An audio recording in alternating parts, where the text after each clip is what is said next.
The mask in question, I'm pretty sure Trick or Treat choose it. God, blah, blah, blah. Words.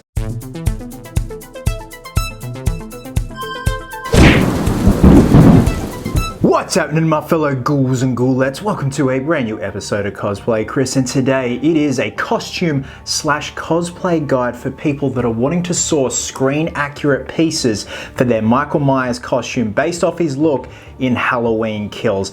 I love doing videos like this because I geek out over the fact that these pieces are readily available. You can buy them, they're pre-existing pieces, they're not custom-made pieces with the exception of the mask, but we still have access to a mass-produced mask that comes from the movie molds of the Halloween 2018 and the Halloween Kills mask, and probably vice versa with eventually Halloween Ends. So today I'm going to be guiding you guys through the same make and model boots, coveralls, undershirt, knives, and of course the mask. Now we are going to do a little bonus round with the Flashback Michael Myers look, just in case anyone's wanting to cosplay or do a costume based on the Flashback look from Halloween Kills. Now again, a massive thank you to forum user TheGhostlyShape on the michaelmyers.net forum. He was a massive help with my video on the history and evolution of Michael Myers' mask. The guy is just absolutely brilliant and thorough with the information on all the masks, the coveralls, and knives throughout the Halloween franchise. So with that being said, let's get on with it. We're going to start off with the boots.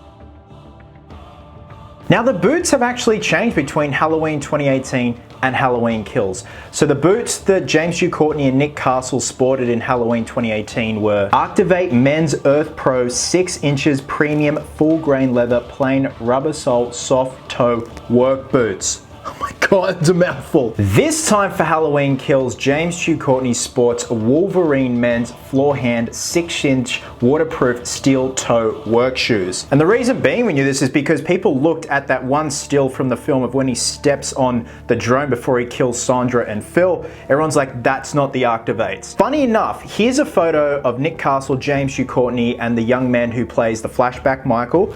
Nick Castle is still wearing the Activates, whilst James Ducournau is wearing the Wolverine shoes. Now the Activates are very hard to come by if you're going for the Halloween 2018 look, but the Wolverines are very readily available. I just purchased a pair. They're quite expensive, but these things look like they're built like a brick shit house. After a bit of weathering, you're good as gold. And the good thing is, these things look like they're gonna elevate your height. So with my 5'9" frame, it'll be good just to be a little bit taller. Alrighty, moving on to the coveralls.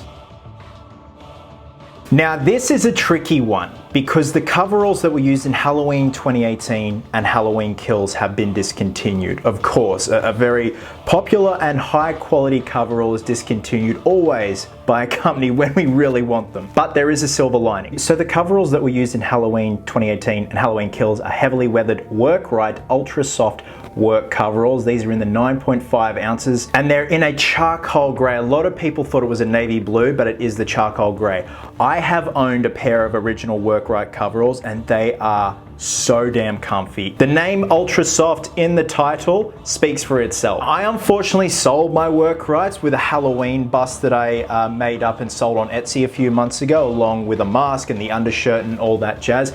I really regret selling them. Workrites now, I saw one the other day on eBay, are fetching about 800 USD, which is just ridiculous. So if you do have a pair of Workrite coveralls, hold the fuck onto them. Like I said, there is a silver lining. So there is a company called Legion Safety who are replicating the Workrite coveralls. So I'm looking at their website here and it says in the product details, we have arranged for production of the copy of the Workrite 131 UT95 charcoal grey coverall.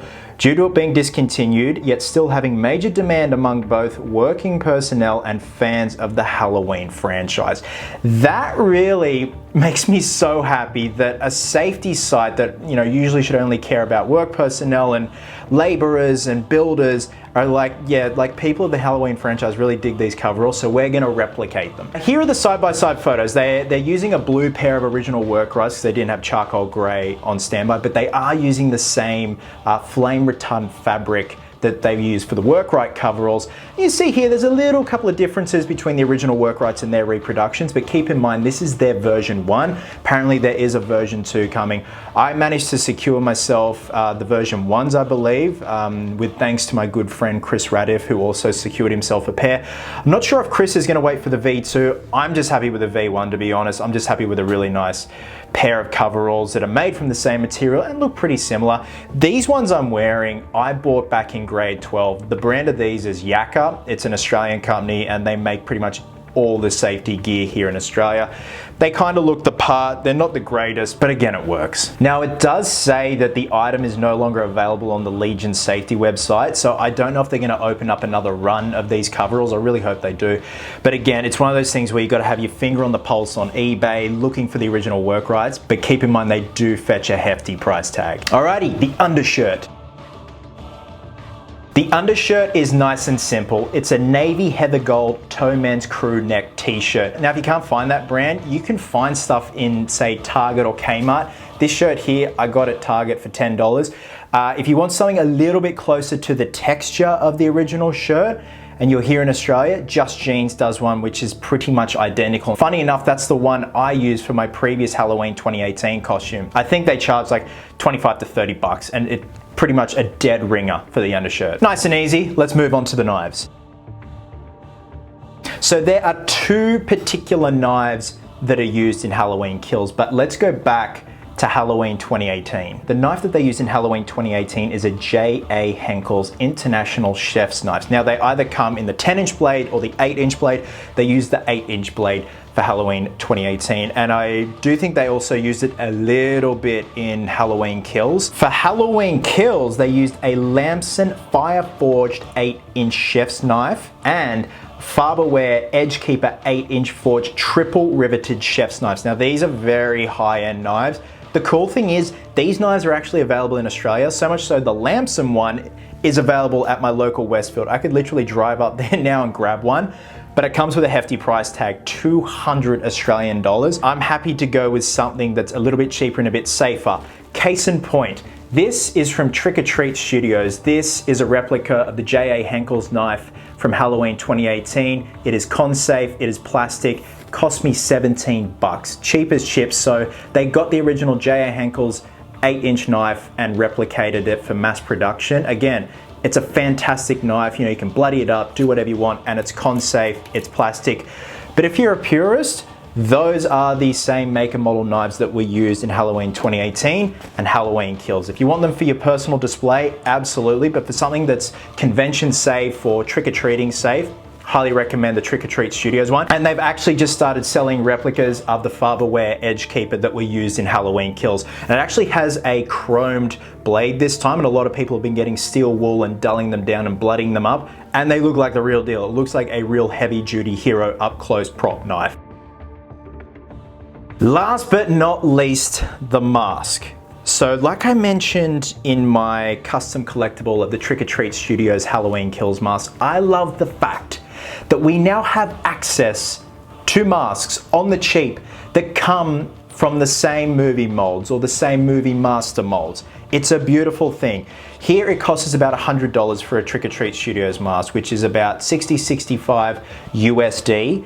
And when they're repainted and overhauled, they look brilliant. This isn't the same mask from my custom collectible video. That mask now resides in the Bronx in New York. This is another one that I've painted up and tried to do something a little bit different, make it a little bit extra bloody on the side. I love painting these things. And when you have artists like Simon Brandolino, Seven Sins Studios, and Remzap Studios repainting these things, they look so damn good. Right up there with what Christopher Nelson, Vincent Van Dyke, and Justin Mabry did for the film. It's crazy what a little bit of paint can do to these things. They're a perfect blank canvas, and they're readily available. You can buy them on the Trick or Treat Studios websites and then costume websites here in Australia and internationally. And it's great because without these, we'd be pretty stuck and, you know, we'd have to sculpt things by hand. But the fact that we have something from the movie molds doesn't get any better than that, and whether you repaint it yourself or send it to one of these beautiful overhaul artists, it's a winner. Now, it is time for a bonus round. So if you guys are jonesing to cosplay as Michael from the Flashback scene in Halloween Kills. The coveralls that he sports in the 78 Flashback scene are red cap men's Twill action back coveralls. These things are so easy to find. They're always available on Amazon here. I think this is in USD. I'm not sure if this is in, oh wait, it actually is in Australian dollars. $47.51 Australian. That's fuck all. In terms of the boots, I got no idea. I honestly haven't got a proper look at it, and I don't think anyone else has. They might have just used the Wolverines, but a little bit cleaner for the Flashback scene. The mask in question, I'm pretty sure Trick or Treat choose it. God, words. In terms of the Flashback mask, I'm pretty sure Trick or Treat Studios is going to have a crack at replicating them, and if they do get a hold of that and the licensing rights, it's obviously going to be coming from the movie molds, which is even better. It's just another reason why I love the fact that we have access to this stuff. So guys, that is pretty much it. It's not overly complicated, but I hope you guys get a kick out of this video and the fact that we have access to stuff that was used in the film that James Hugh Courtney and Nick Castle sported for the film. It's great. I probably will be doing an unboxing when I get those Workrite replicated coveralls. Be interesting to see how they look, especially on me and on other people once they get them. I'm interested to see the version 1 and the version 2. Keep in mind, if you're after a really good quality knife that's con safe, Trick or Treat Studios is the way to go. They do the Halloween 2018 knife and the Halloween Kills knife, and it's extremely safe. So thanks very much for watching, guys. We're nearing the end of October, but that doesn't mean the horror videos have to stop. I'm having an absolute ball making this type of content. I'm a horror fanatic, so I love talking about this stuff and just nerding the fuck out over anything horror. Guys, wherever you are in the world, have yourselves an absolute cracker of a day. I hope you're well, hope you're happy, be merry, be silly, and until next time, ghouls and ghoulettes, please always remember, cosplayers do it best.